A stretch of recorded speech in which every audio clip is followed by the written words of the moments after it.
경사도가 높아지면 속도는 급격히 낮아집니다.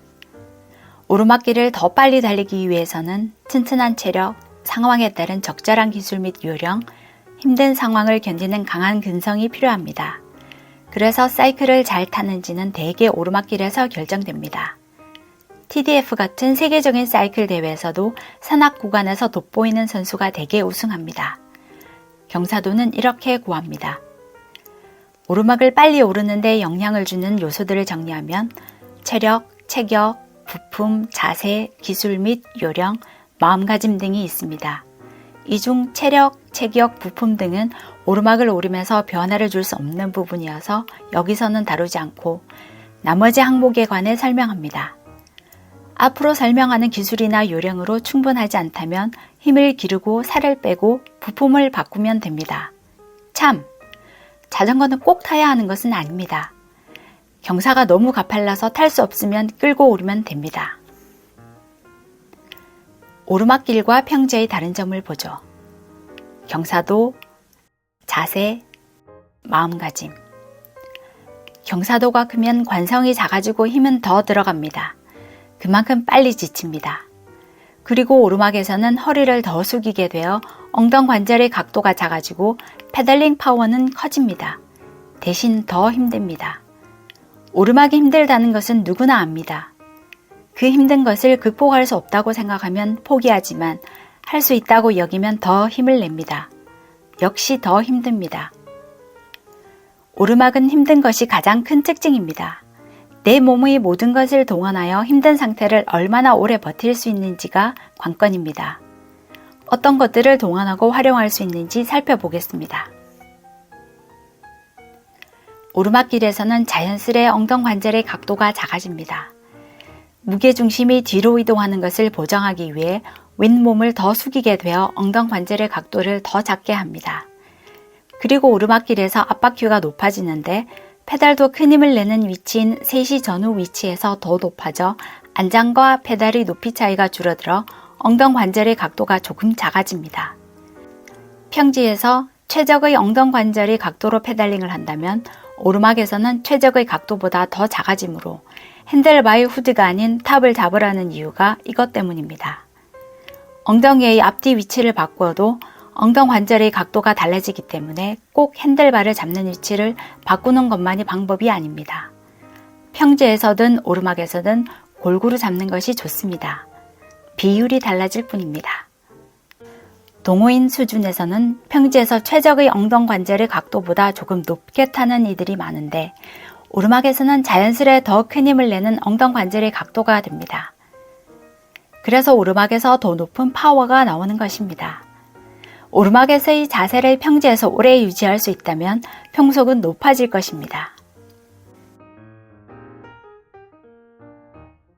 심장과 폐, 근육 등 자전거를 탈 때 쓰이는 우리 몸의 각 부위의 피로도를 균일하게 유지하는 것이 오르막을 오르는 기술과 요령의 핵심입니다. 그러기 위해서는 오르막을 오르며 몸 상태를 계속 확인하고 현재의 속도는 유지하면서 지친 부위의 피로도를 섬세하게 관리할 수 있어야 합니다. 호흡과 자세 중 하나라도 흐트러지면 급격히 지치게 됩니다. 오르막이 힘든 것은 경사도가 아니라 속도입니다. 경사에 알맞게 적당한 속도로 올라야 합니다.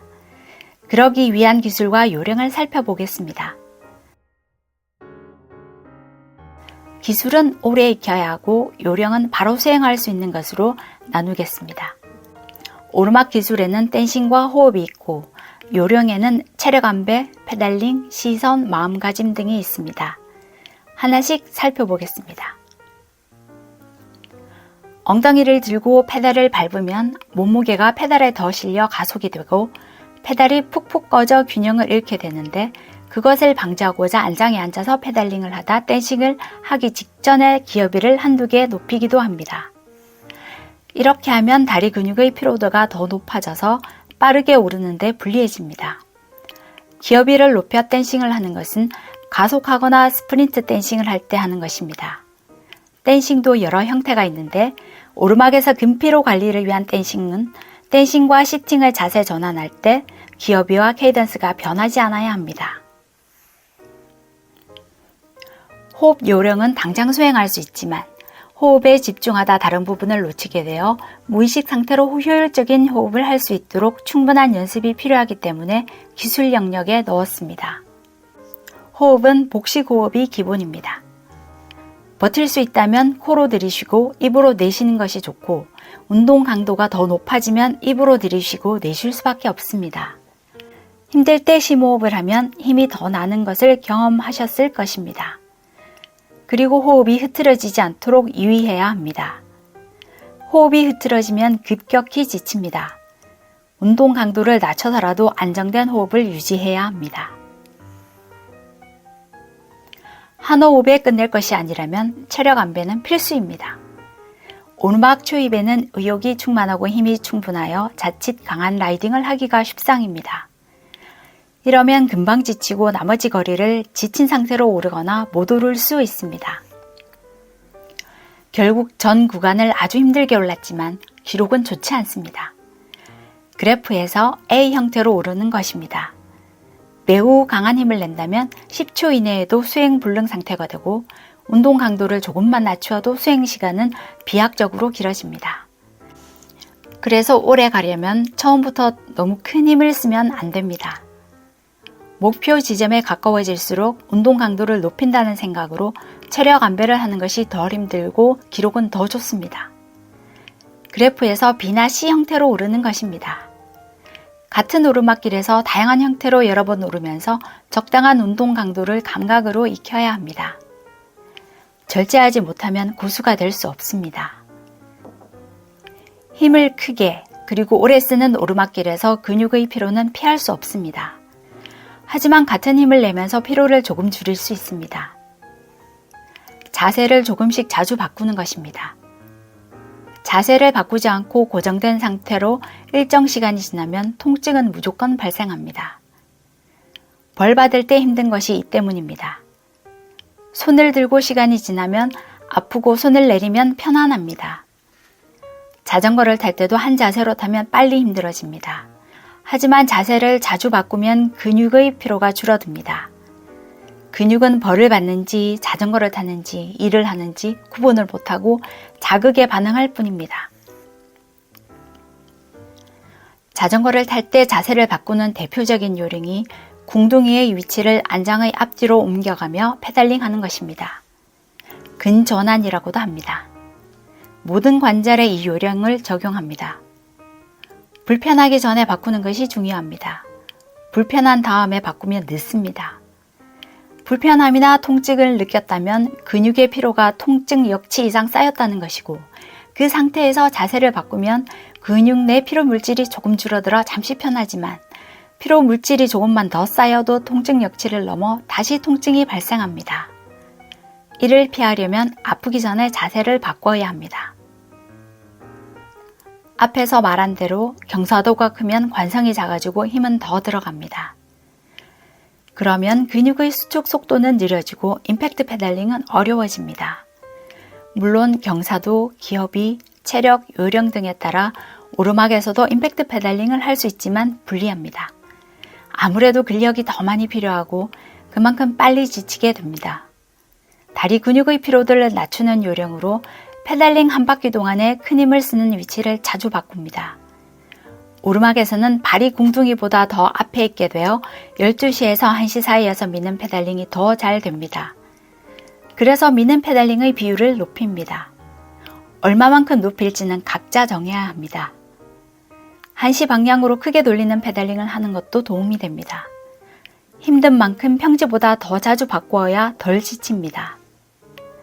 근피로 관리 관점에서 지치기 전에 바꾸는 것이 관건입니다.